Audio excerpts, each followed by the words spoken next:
Things the bowler. This time, oh my god, fielder running after it. Can he cut it off? Absolutely no chance. This time in the air. One bounce all the way, another boundary, and Sufyan Sheikh on fire. Tough situation, but no doubt that Goa Lions have done well. This time, once again, it's a stand and deliver. That's how this Goa Cricket Association. And this time, yes, straight away, umpire raises the finger.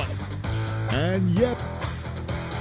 This is in the air. This will be taken. Rishi Arote saying it's mine, and he takes it easily. He's a wonderful athlete, and he will not miss on those. 170 plus should be there in the mind. I don't think so. They will think about the wickets. They should get as much as possible. Oh, so unlucky there for the fielder.